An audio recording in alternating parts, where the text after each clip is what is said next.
सहज साधना कैसे कर सकते हैं विदाउट एनी रिचुअल्स, और क्या उसके लिए समय कुछ होना चाहिए, निश्चित समय होना चाहिए। सहज साधना, सहज का क्या अर्थ होता है? जहाँ पे रिचुअल्स नहीं है वह सहज है। रिचुअल्स के साथ सहजता नहीं होती है ना। सहजता का अर्थ होता है कि वहाँ पर आप जागृत हैं, जागरूक हैं। जागरूक हैं अर्थात वहाँ पे सबकॉन्शियस माइंड नहीं है ना। और रिचुअल्स जो है विदाउट सबकॉन्शियस माइंड हो नहीं सकते। यदि आप बेहोश हैं तभी रिचुअल हो सकता है, यदि आप बेहोश हैं तभी रिचुअल हो सकता है। अब इसको और थोड़ा खोल के देखेंगे तो क्या कोई कहे कि मैं रोज मंदिर जाता हूँ तो ये क्या रिचुअल है? हम कहेंगे रोज मंदिर जाते हैं, किसी प्रोसेस में जाते हैं तो 99 लोग रिचुअल में हैं और एक व्यक्ति वह भी रोज जाता है तो उसका रिचुअल नहीं है। दो कैटेगरीज हो गई। 100 लोग हैं रोज मंदिर जाते हैं तो उसमें 99 लोग रिचुअल कर रहे हैं और एक रिचुअल नहीं कर रहे हैं। ऐसे कैसे हो गया कि 100 जा रहे हैं और रोज अपनी प्रक्रिया कर रहे हैं, एक बंदा ऐसा कौन सा आ गया इसके लिए रिचुअल नहीं है ना। वह रोज मंदिर नहीं जाता है। आप कहते हैं नहीं जी रोज जाता है, नहीं वह नहीं जाता है। और आप रोज जाते हैं और वह नहीं जाता है। नहीं हम तो रोज देखते हैं वह रोज जाता है। नहीं वह रोज नहीं जाता है, आप रोज जाते हैं। उससे पूछिए तो कहेगा मैं कहाँ रोज जाता हूँ, है ना। मैं जो है वह रोज जा सकता है, मैं तो रोज जाएगा ना और मैं वही करेगा, मैं जो है वही करेगा, सेम रूटीन को फॉलो करेगा, प्रोग्राम है उस प्रोग्राम को फॉलो करेगा, है ना। और एक बंदा है जो किसी सबकॉन्शियस माइंड के पैटर्न को फॉलो नहीं करता है, उसका आनंद है कि वह मंदिर जाता है, उसका आनंद है कि वह मंदिर जाता है, उसका आनंद है कि वहाँ पर कुछ प्रक्रिया उससे हो जाती है, वह जान रहा होता है, ठीक है ना। वहाँ पर घटना हैपनिंग है, दोहराव नहीं है तो सहजता है, दोहराव है तो रिचुअल है, दोहराव है तो बेहोशी है, दोहराव है तो बेहोशी है। रिचुअल का अर्थ ही बेहोशी होता है, और साधना की प्राविधियां भी रिचुअल हो सकती हैं। उनका प्रश्न का एक हिस्सा यह है कि क्या उसका समय निर्धारित होना चाहिए? बिल्कुल इतने समय पे ही बैठना, इस जगह पे बैठना, ये क्या है? रिचुअल है ना। रिचुअल नहीं हुआ, इतने समय में ही ध्यान होगा, इस जगह पे ही बैठ के होगा, रिचुअल नहीं हो गया। हम कहते हैं साधना होनी चाहिए। कब होनी चाहिए? ब्रह्म मुहूर्त में होना चाहिए। कब होनी चाहिए? ब्रह्म मुहूर्त में। ब्रह्म मुहूर्त कब होता है? जब आपकी सहजता होती है। ब्रह्म मुहूर्त कब होता है? जब आपकी सहजता होती है। घड़ी से क्या लेना देना? किसी का ब्रह्म मुहूर्त दोपहर के 2 बजे होता है, किसी का ब्रह्म मुहूर्त जो है शाम का होता है, किसी का ब्रह्म मुहूर्त सुबह 7 बजे होता है, किसी का 5 बजे होता है। एक व्यक्ति सुबह उठता है 5 बजे, साधना में बैठता है, ये क्या है? ब्रह्म मुहूर्त है। अरे उस बंदे को सोने की जरूरत है, उसका शरीर कह रहा है सो जा, तो ये क्या हो गया? 5 बजे उठ के जो जबरदस्ती साधना कर रहा है वो क्या कर रहा है? वो रिचुअल कर रहा है। वो रिचुअल हो गया ना। बोले नहीं जी मैं साधना करता हूँ, रिचुअल नहीं करता। अरे वो रिचुअल है, उसके अंदर में इन्फ्लुएंस है कि इतने बजे ही करना चाहिए, ऐसा ही करना चाहिए, आग्रह है। आग्रह के साथ सहजता कहाँ होगी? आग्रह के साथ सहजता होगी क्या? सहजता का अर्थ है कि कब मेरी सहूलियत है। अब एक गृहिणी है, उसे कहा जाए कि सुबह 7 बजे बिल्कुल बैठ के साधना करो। अरे 7 बजे बच्चों को तैयार करके स्कूल भेजने का समय है ना, वह उसकी सहजता नहीं है। फिर उसके बाद में पति को तैयार करके पति को भेजना है ना। उसके बाद घर के जरूरी काम है, मेड है, उसको निपटाना है। और मैट चली गई, सब कुछ खत्म हो गया, उसने नहाया धोया, उसके बाद बोलती आ हा हा अब रिलैक्स है। क्या निकला? आ हा हा रिलैक्स है, रिलैक्स है, साधना का समय। अब साधना में बैठ जाओ, रिलैक्स हो, अनुकूलता है ना। अब वहां पर मन में कोई विषय आएंगे क्या? अरे बच्चे का ये रह गया, अरे वह हो गया, अरे वह हो गया, ऐसे त्वरा वाले विषय नहीं रहेंगे। जो त्वरा वाले विषय हैं, जो कि क्रियमाण होते हैं, वह नहीं रहेंगे, है ना। कौन से विषय होंगे? जो प्रारब्ध वाले होंगे या फिर संचित वाले होंगे। संचित कर्म, प्रारब्ध कर्म, उससे जुड़े हुए जो विषय होंगे वह आएंगे और उनकी निर्जरा करनी है, उदीर्णा होगी ना उनकी। साधना में क्या होता है? उदीर्णा होगी, कुछ न कुछ भीतर से उठता रहता है। शांत बैठते हो तो शांति बैठे हो क्या? अंदर तो सब हलचल चलती रहती है ना, वह सब क्या है? निर्जरा हो रही है, उदीर्णा हो रही है ना, उदीर्णा हो रही है। भीतर से विकार निकल रहे हैं, सबकॉन्शियस माइंड के पैटर्न, संस्कार जो है उभर के आ रहे हैं, सरफेस पर आ रहे हैं। और जो ये आ रहे हैं, इनको यथाभूत जानना होगा, जैसा का तैसा जानना होगा। साधना यह है, उसको सुधारना नहीं है, उसको समझना नहीं है, उसके साथ छेड़छाड़ नहीं करनी है, करना कुछ नहीं है, करना कुछ भी नहीं है। करने वाले सब बिगाड़ देते हैं, बिना किए सब ठीक हो जाता है ना। ये महामंत्र है, याद रखना। करने से कर्ता पैदा होता है, करने से कर्ता पैदा होता है। एक क्रिएटर कैसे पैदा होगा? करने से पैदा होगा ना, दूर कहाँ से आएगा? वहाँ कुछ नहीं करना है, सब हो रहा है, सब हो रहा है। जानना उसमें समाहित है, जानने वाला अलग से कोई नहीं है। Don't effortless knowing of all kind of happenings. कुछ एफर्ट नहीं करना है, सब हो रहा है, जानना उसमें समाहित है। जागरूकता, सहज जागरूकता, एफर्ट वाली जागरूकता नहीं। एफर्ट वाली जागरूकता तो गड़बड़ है, सहज जागरूकता। उस सहज जागरूकता से जो हो रहा है जाना जा रहा है। एनालाइज जाना जा रहा है कि मतलब मुझे समझना है क्या है कैसा, ऐसा नहीं। समझ रहे तो बात गड़बड़ कर दी ना, रिएक्ट कर दिया ना, एसोसिएट हो जाओगे ना, एनालाइज करने लगोगे ना, फिर हाथ में बात थोड़ी ना रहेगी। कैटेगराइज करोगे ना, डिफाइन करोगे ना, अच्छा बुरा कहोगे ना, निर्णय दोगे ना, कंक्लूजन पे आ जाओगे ना, चक्री चल गई ना। प्रारब्ध जो है क्रियमाण हो गया ना, गोल चक्री चल गई ना, खुद चलाई ना, करके बिगाड़ा ना, करके ही तो बिगाड़ा ना। कुछ नहीं करना, तटस्थ होना। साधना जो है बगैर तटस्थता के संभव नहीं है। पहली चीज क्या है? तटस्थता। जो हो रहा है अपने से हो रहा है। जो विचार या कुछ चीजें आ रही हैं, हम चला रहे हैं क्या? नहीं ना, अपने से आ रहे हैं ना, आने दो ना, कुछ करना क्यों है? तटस्थता बनाए रखनी है, तो उनकी उदीर्णा होगी और निर्जरा भी हो जाएगी। यदि कुछ नहीं करोगे तो मैं करूंगा, मैं सुधारूंगा, तो मैं तो बस कर ही रहा है, जन्मों जन्मों से कर रहा है, जन्मों जन्मों करता रहेगा मैं, है ना। मुझे समझना है ये बुरा है, ये ऐसा क्यों आ रहा है, ये गंदे विचार क्यों आ रहे हैं, ये अच्छे विचार कर। अरे विचार गंदे अच्छे पता कैसे चल रहा है? पता कैसे चल रहा है कि विचार गंदा है, अच्छा है, शुभ है, अशुभ है? पता कैसे चल रहा है? जरूर जो है रिएक्ट किया होगा, जरूर एनालाइज किया होगा, जरूर कैटेगराइज किया होगा, समझने की कोशिश करी होगी, अपनी टांग फंसाई होगी जबरदस्ती, है ना। टांग फंसाई होगी ना। करना कुछ भी नहीं है, एनालाइज करने का सवाल ही नहीं है, डिफाइन करने का सवाल ही नहीं है, समझने का सवाल ही नहीं है। तटस्थता, उसको कहते हैं तटस्थता।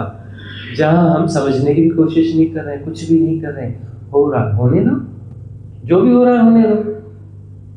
करना कुछ नहीं है, समझना कुछ नहीं है। साधना में करना नहीं होता है, कि जो करना होता है वह विधि होती है, विधि का नेगेटिव पार्ट होता है। सिद्ध क्रिया है ना, तो बोलते क्या करो, भस्त्रिका करो, ओमकार का नाद, फलाना ढिकाना, ये सब क्या है? नेगेटिव पार्ट है। साधना का नेगेटिव पार्ट है, पॉजिटिव पार्ट नहीं है। करना होता है इसमें, है ना। साइंटिफिकली कुछ कर रहे होते हैं ताकि न करने में प्रवेश हो सके। इतने हम रोबोटिक हो गए हैं, रोबोटिक तरीके से वो करने की प्रक्रिया चलती रहती है कि तटस्थता घट ही नहीं पाती, इसलिए नेगेटिव पार्ट बनाना होता है ना। तो इसमें जो है वह प्रक्रिया होती है, उस प्रक्रिया से के बाद में लेट गो, छोड़ दिया जाता है, अपने आप को छोड़ दिया जाता है, कुछ नहीं करना, तटस्थता से बने रहना। तो फिर जो उदीना हो रही है सबकॉन्शियस माइंड से, मल्टीपल तरह है सबकॉन्शियस माइंड की, इस जन्म की भी, जो बीता पास्ट है उसकी, पिछले जन्मों की पास्ट लाइफ्स की भी, उन सब की उदीना होगी। उदीना होगी और तटस्थ रहोगे तो निर्जरा हो जाएगी, सफाई हो जाएगी, क्लींजिंग हो जाएगी। क्लींजिंग जो है जरूरी है, क्लींजिंग की ही साधना है, और साधना कुछ है ही नहीं। साधना का मतलब कुछ होता ही नहीं है, सिर्फ क्लींजिंग। तो क्लींजिंग जो है करने से नहीं होती, न करने से क्लींजिंग होती है, अपने आप होती है। मैं कभी क्लींजिंग नहीं कर सकता, कोई भी मैं क्लींजिंग नहीं कर सकता। मैं रहित अवस्था में क्लींजिंग होती है, तटस्थता में। तटस्थता का अर्थ है जब मैं नहीं होता।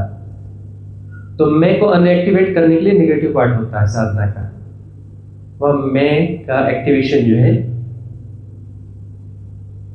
शांत होता है, रिलैक्स होता है, तब वहां पर जो है तटस्थता घटती है। उस तटस्थता में सारी चीजें निकलती है।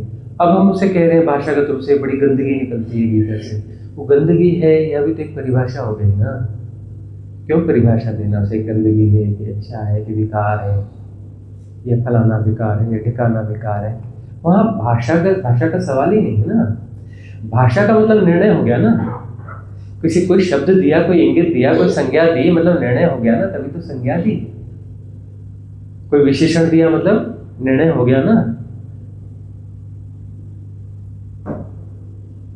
कोई विशेषण दिया, कोई संज्ञा दी, मतलब निर्णय हो चुका है।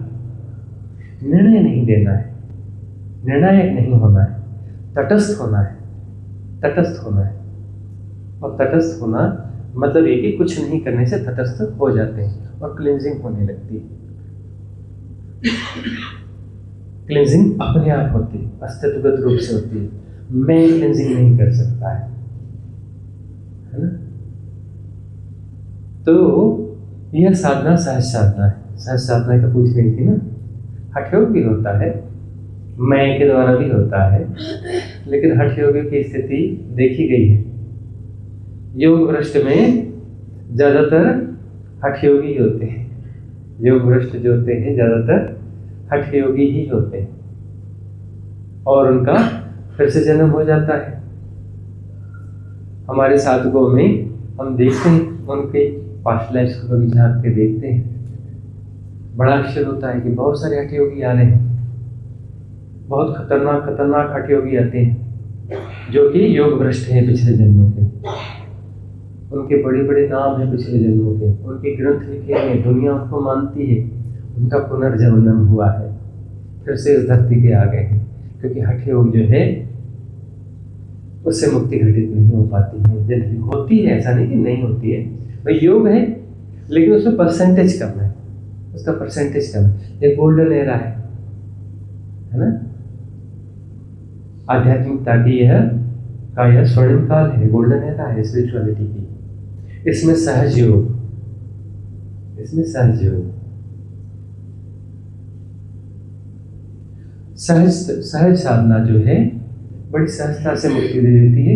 इसमें जन्मों जन्मों की प्रतीक्षा काल नहीं है। अब कोई कहे कि अच्छा ठीक है, जन्मों जन्मों का प्रतीक्षा काल नहीं है, तो चलो हम यह कर लेते हैं। कैलकुलेशन में आ गए ना, कैलकुलेशन में आ गए मतलब असहजता आ गई ना। जहां पर भी रिजल्ट ओरिएंटेड हो गए तो असहजता आ जाएगी कि नहीं आ जाएगी?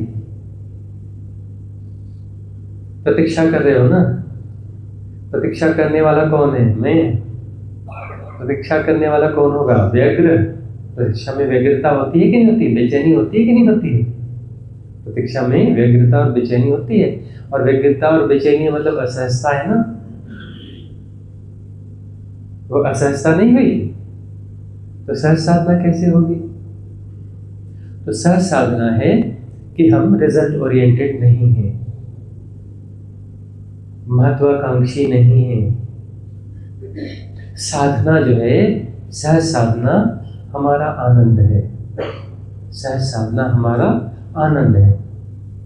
तो सहज साधना का अर्थ नहीं है कि बस उदास बैठे हैं, क्या है हम साधक हैं, हम तो साधक हैं, उदास बैठे हैं।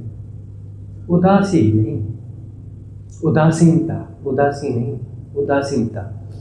उदासीनता का अर्थ है कि ऐसी चीजें जिनका जीवन में कोई औचित्य नहीं है, उनके प्रति उपेक्षा से भरे हुए, व्यर्थ की चीजों से इन्फ्लुएंस नहीं होते। उदासीनता का अर्थ होता है उदास होना, यानी डिप्रेशन। डिप्रेशन नहीं, जीवंतता चाहिए, जीवंतता चाहिए। उदासीनता, उदासीनता का अर्थ है ऐसे बहुत सारे इन्फ्लुएंसेस हैं जो हमें हैक करके ऑपरेट करते रहते हैं। व्यर्थ की चीजें, वो जो फिल्मों के गासिप हैं वो हमें अट्रैक्ट करते हैं। हम वो कुछ जो है तथाकथित रूप से आइकॉन्स हैं, फिल्मों के, राजनीति के, इधर के उधर के, कुछ इधर उधर की बकवास करने वाले, उनको लोग फॉलो करते हैं, उनके बारे में चर्चा करते रहते हैं, उलझते हैं। वो कुछ कचरा डालते हैं तुम्हारे दिमाग में और तुम अपना कचरा डलवाते हो, उस कचरे की चर्चा होती है ना। टू मच इन्फॉर्मेशन का युग है, बहुत सारी इन्फॉर्मेशन सब भीतर डाल रहे हैं, उसमें बहुत ज़्यादातर कचरा ही है, मालूम है ना। 99.99% आप गार्बेज डालते हो अपने दिमाग में, गार्बेज। मालूम है सबसे ज़्यादा गार्बेज कौन सा होता है? स्पिरिचुअल गार्बेज सबसे ज़्यादा, आध्यात्म का कचरा सबसे ज़्यादा होता है, और राजनीति का कचरा होता है ना। इकोनॉमी का भी बहुत सारा कचरा होता है। इकोनॉमी, आज इकोनॉमी की बड़ी डिस्कशंस होती हैं, उसमें बहुत सारी व्यर्थ की बातें होती हैं, है ना। तो मल्टीपल इन्फ्लुएंसेस हैं। Too much information means multiple influences हैं, वो तुम्हें नचा रहे हैं। हम अपना जो है सिर खोल के बैठते हैं, डालो डालो डालो डालो, कोई नहीं मिलता तो हम अपना मोबाइल हाथ में खोल के कुछ बटन दबाते हैं, उसमें से चालू हो जाता है कचरा डालना। बोले हाँ डालो डालो डालो, I am agree, I am dustbin, dustbin हूँ, डालो मेरे भीतर कचरा। क्या डस्टबिन हो?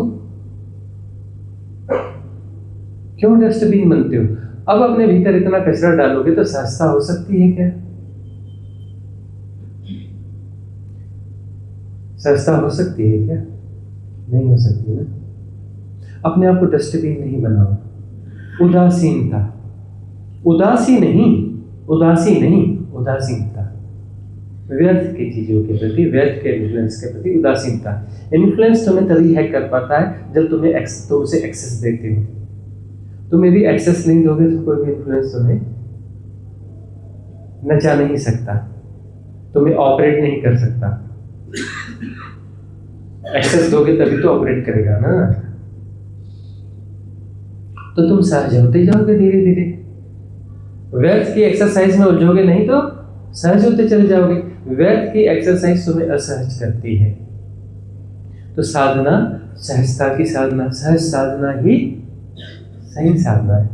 सहज साधना, जब अनुकूलता हो तभी, वही ब्रह्म मुहूर्त है। पहली बात, कोई समय नहीं होता, ठीक है ना।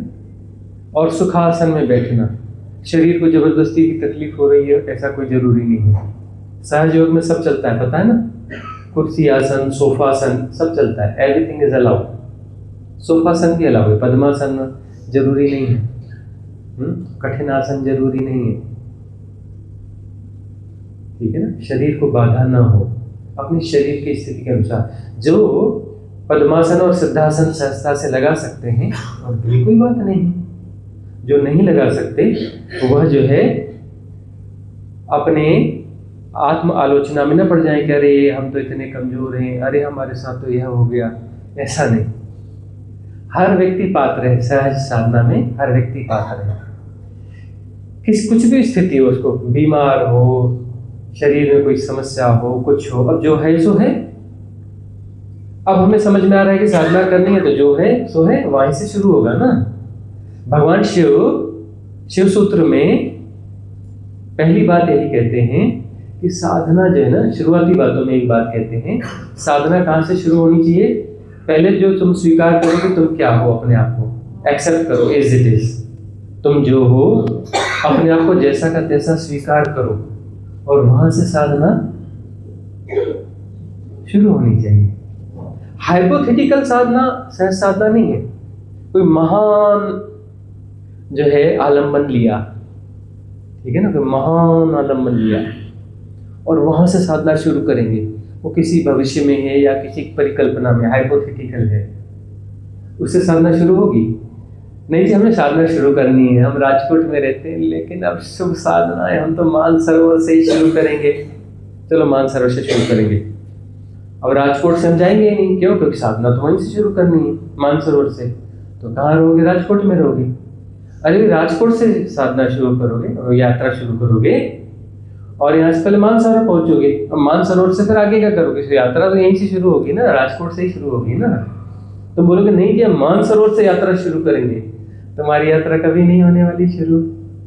महान आलम्बन कभी नहीं लेना, जो है वही आलम्बन, जो है हियर एंड नाउ वही आलम्बन। सहज साधना की विधियां होती है ना, हम कहते हैं अभी सिद्ध क्रिया होगी कि आंख बंद करके सहजता से बैठ गए, ध्वनियां सुनाई पड़ रही हैं, तो ये क्या है? आलम्बन है। वो कोई भी ध्वनियां हो सकती हैं, सारी ध्वनियां एक साथ सुनाई पड़ रही हैं साइमल्टेनियसली। कंसंट्रेशन नहीं करना कि ये चिड़िया की ध्वनि है, ये कार की ध्वनि है, ये गलत हो रही है, ये क्यों आ रही है, ये बच्चा क्यों चिल्ला रहा है, या ऐसा क्यों हो रहा है, या वैसा क्यों हो रहा है। प्रतिक्रिया हो गई ना, स्वीकार भाव। ध्वनियां सुनाई पड़ रही हैं, समस्त प्रकार की ध्वनियां सुनाई पड़ रही हैं एक साथ साइमल्टेनियसली। चुनना नहीं है वहां पर, मन का एक्सरसाइज नहीं होगा। चुनना है, चुनाव तो मन का एक्सरसाइज हुआ ना, चुनना नहीं है। समस्त ध्वनियां एक साथ सुनाई पड़ेंगी, एक साथ सुनाई पड़ेंगी तो कर्णेंद्री कैसी हो गई? स्वच्छ हो गई। कर्णेंद्री स्वच्छ हो गई ना, चुन नहीं रही ना, चुनाव नहीं है ना, इंद्रियों की स्वच्छता चाहिए ना, तो कर्णेंद्री कैसी हो गई?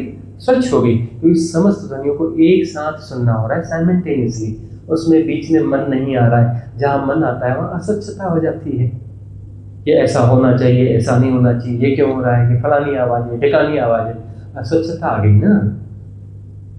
यदि सहजता है, परम स्वीकार है, तो समस्त ध्वनियां एक साथ सुनाई पड़ेगी और अपने आप पे आश्चर्य होगा कि इतना अच्छा तुम कभी नहीं सुनते थे।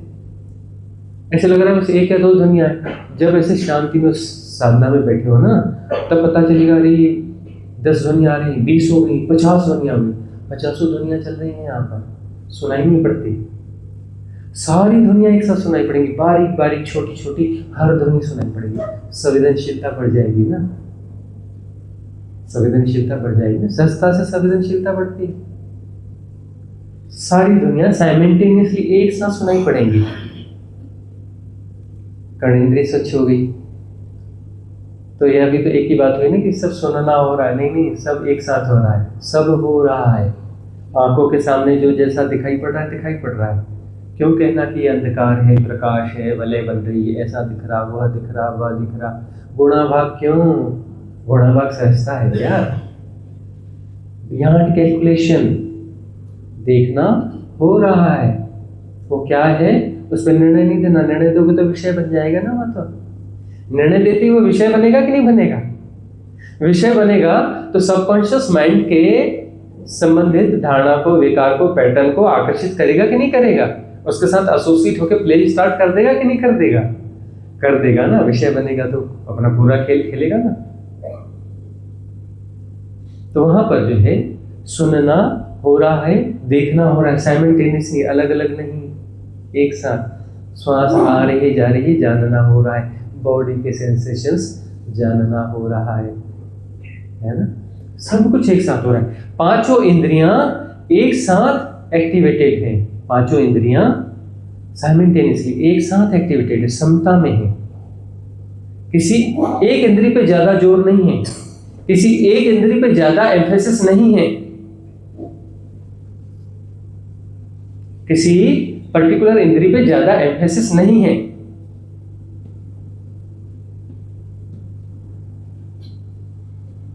और सारी इंद्रियां समता में प्रतिष्ठित है, इक्वानिमिटी में है। एक साथ सब कुछ जानना हो रहा है। बात बन गई? बात बन गई कि नहीं बनी? सब इंद्रियां एक साथ समता में प्रतिष्ठित हैं, एक साथ सब कुछ जानना हो रहा है, जैसा का तैसा, जैसा का तैसा जानना, जैसा घट रहा है जैसा का तैसा जानना। क्या तुम सब जैसा का तैसा जानते हो? यह वहम हो सकता है कि हाँ जो जैसा है जैसा का तैसा जानता हूं। नहीं नहीं नहीं, सब इन्फ्लुएंस्ड है। एक घटना घट रही, चलो एक घटना घट रही है, किसी सड़क पे कुछ घटना हो गई, वहां पर 20 लोग हैं, 20 लोग मौजूद हैं, ठीक है ना। घटना को घटने दो, 20 लोगों पे निगरानी रखो, बाद में 20 लोगों को पकड़ लो और पकड़ के ले जाओ।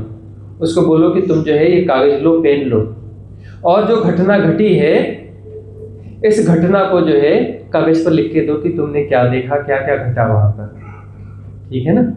और सबको बिठा लो और 20 पेपर पढ़ लो, सब अलग अलग बताएंगे।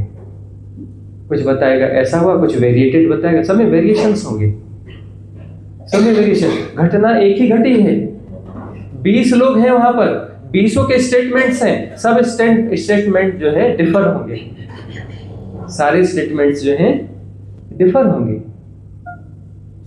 क्यों?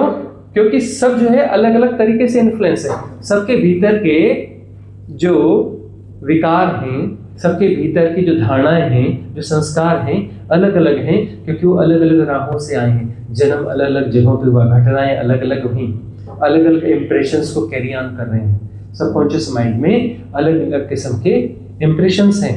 तो वह घटना को देखकर जब निर्णय दे रहा है, तो निर्णय देते ही वहां पर विषय बनेगा, और जब विषय बनेगा तो विषय का एनालिसिस जो है उसकी पूर्व घटनाओं के आधार पर होगा। उसके सबकॉन्शियस माइंड में जो पूर्व इंप्रेशंस हैं, एग्जिस्ट इंप्रेशंस हैं, उसके अकॉर्डिंग जो है उसका एनालाइजेशन होगा, कैटेगराइजेशन होगा और डेफिनेशन होगी। वो कंक्लूजन जो है तो वहां नोट डाउन होगा।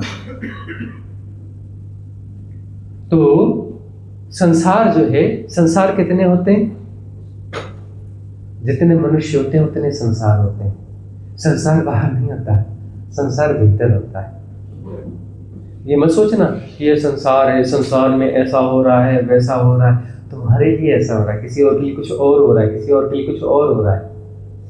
लेकिन ऐसी भ्रांति होती है हमें कि सबके लिए एक जैसा हो रहा है। कभी नहीं होता सबके लिए एक जैसा। जितने लोग हैं ना उतने संसार है ना।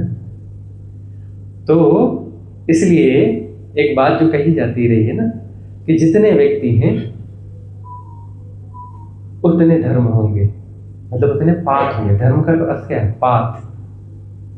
उतने पाथ होंगे वापसी के, क्योंकि हर कोई अलग अलग जगह पे खड़ा है ना।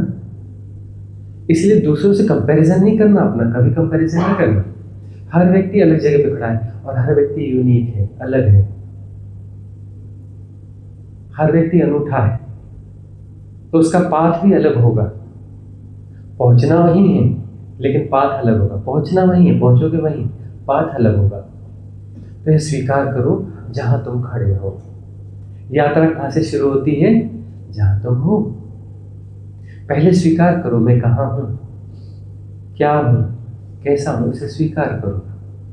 उसको स्वीकार करने से राइट जर्नी होती है, ठीक जर्नी होती है। और यह यात्रा सहज यात्रा होगी। हाइपोथेटिकल यात्रा जो है हाइपोथेटिकल होगी, सपने में होगी। सपने की यात्रा कहां पहुंचाएगी? किसी दूसरे सपने में। एक सपने की यात्रा किसी दूसरे सपने में पहुंचा देगी और कहां पहुंचाएगी? ठीक है ना। तो सहज यात्रा साधना में न कुछ अच्छा है न कुछ बुरा है, किसी आइडियल परिस्थिति की तलाश नहीं। यहाँ जो कुछ है यही आइडियल है। आदर्श भविष्य में होता है। आइडियल सिचुएशंस किसी भविष्य में होती है, हियर एंड नाउ नहीं होती, है ना। तो आग्रह के साथ में जो साधना करता है वह वास्तविक साधना, सहज साधना नहीं होती। आग्रह नहीं होना चाहिए। जो जैसा है पश्चाताप नहीं करना उसका। जो दिया है ना अस्तित्व ने, धन्यवाद। जो परिस्थिति दी, जो घर दिया, जो रिश्ते दिए, जो आर्थिक स्थितियाँ दी, परिस्थिति दी, भूमिका दी, उसके लिए धन्यवाद। और वहीं से साधना शुरू करना। ठीक है, सहज साधना। सब हो रहा है, जानना उसमें समाहित है। जानना अलग से नहीं है, जानने वाला कोई अलग से नहीं है। सब हो रहा है, जानना समाहित है। अलग से जानने की कोशिश करोगे तो द्वंद्वात्मक हो जाओगे, और द्वंद्व में जो है असहजता बढ़ेगी। द्वंद्व में असहजता बढ़ेगी।